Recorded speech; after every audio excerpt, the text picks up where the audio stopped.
Hello viewers and YouTube subscribers. Today நமக்கு இன்றைக்கி என்ன பார்க்க போகிறோம் அப்படின்னா, ஒரு விப்ரோ, அதாவது மதர் போர்டு ஆர்கிடெக்டில் விப்ரோவில் பிஆர் 111 இது மதர் போர்டோட பார்ட் நம்பரு. சரிங்களா? இப்போ இது என்னென்னா உங்களுக்கு வந்து 41 போர்டு, மதர் போர்டு வந்து உங்களுக்கு வந்து 41 போர்டு. இப்போ கஸ்டமர் என்ன கம்ப்ளைண்ட்டில் கொடுத்துருக்காங்க அப்படின்னா, கஸ்டமர் வந்து ஆன் ஆகலை அப்படிங்கிற மாதிரி கொடுத்தாங்க. பட் நமக்கு வந்து மதர் போர்டு வந்து ஆன் ஆகுது. பவர்லாம் உங்களுக்கு வந்து ஸ்டாண்ட் பை செக்ஷன்லாம் கரெக்டாக இருக்குது. மதர் போர்டு எந்த ஒரு இன்டரப்ட் இல்லாமல் ப்ராப்பராக ஆன் ஆகுது. பட் உங்களுக்கு வந்து டிஸ்பிளே மட்டும் எக்ஸிக்யூட் ஆகலை. நீ பார்த்தீங்கன்னா தெரியும் உங்களுக்கு வந்து கேபிள் வந்து நம்ம வந்து டிஸ்பிளே வந்து ஷோ ஆகிற கேபிள் வந்து நமக்கு வந்து யூஎஸ்பி மூலிமா நம்ம பார்ப்போம் டிஸ்பிளே. ஸோ அது வந்து நமக்கு வந்து கனெக்ட் பண்ணியிருக்கான். இப்போ வந்து 4 பின் கனெக்டர் கனெக்ட் பண்ணியாச்சு, 24 பின் கனெக்டரும் கனெக்ட் பண்ணியாச்சு. இப்போ வந்து உங்களுக்கு வந்து அடாப்டர் இன் கொடுத்தாச்சு, பவர் இன் கொடுத்தாச்சு. இப்போ நமக்கு வந்து போர்டை வந்து ஆன் பண்ணலாம். போர்டை வந்து ஆன் பண்ணியாச்சு. உங்களுக்கு வந்து ஃபேனும் ஸ்பின் எடுத்துருச்சு. பட் வந்து டிஸ்பிளே வந்து உங்களுக்கு வந்து எக்ஸிக்யூட் ஆகலை. ரேமும் கனெக்ட் பண்ணியாச்சு, DDR3 ரேமும் கனெக்ட் பண்ணியாச்சு. உங்களுக்கு வந்து டிஸ்பிளே வந்து வரல. சரிங்களா? இப்போ இதுதான் வந்து நமக்கு கம்ப்ளைண்ட்டு. ஆனால் கஸ்டமர் கொடுத்தது ஆன் ஆகலை மாதிரி கொடுத்தாங்க.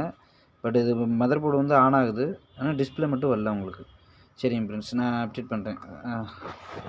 நீங்கள் பாருங்கள், நம்ம அந்த விப்ரோ உங்களுக்கு அந்த போர்டு வந்து ரெடி ஆயிடுச்சு.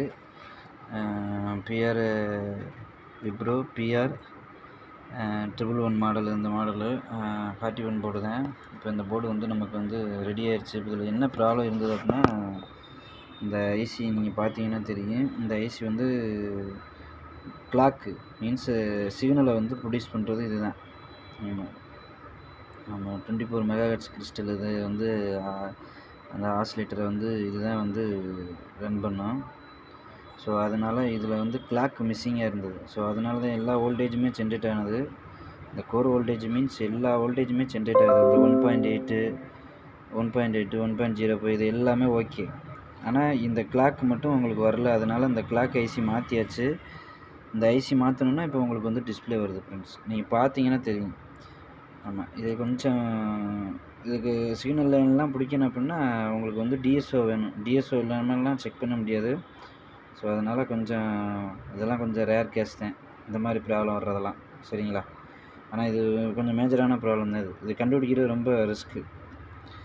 சரிங்க ஃப்ரெண்ட்ஸ், இப்போ நம்ம ஆன் பண்ணி பார்க்கலாம். ஓகேங்களா? இந்த போர்டு வந்து ஆன் ஆகிடுச்சு, ஸ்பின் எடுத்துருச்சு. நீங்கள் பார்த்தீங்கன்னா டிஸ்பிளேயும் உங்களுக்கு வந்துடுச்சு. பார்த்தீங்கன்னா டிஸ்பிளே வந்துடுச்சு, பார்த்தீங்களா? ஆமாம், டிஸ்பிளே வந்து உங்களுக்கு வந்து பூட்டிங் ஆப்ஷனுக்கு வந்துருச்சு. ஓகே ஃப்ரெண்ட்ஸ், சப்ஸ்கிரைப் பண்ணுங்கள், ஷேர் பண்ணுங்கள். ஃபர்தராக உங்களுக்கு வந்து எப்படி செக் பண்ணணும் அப்படிங்கிற மாதிரி நான் உங்களுக்கு அப்டேட் பண்ணுறேன் ஃப்ரெண்ட்ஸ். நீங்கள் ஷேர் பண்ணி மோட்டிவேட் பண்ணிங்கன்னா நான் லேர்ன் பண்ணியிருக்க ஸ்கில்லை நான் உங்கள்கிட்ட பகிர்றதுக்கு தயாராக இருக்கேன். Okay, thank you friends.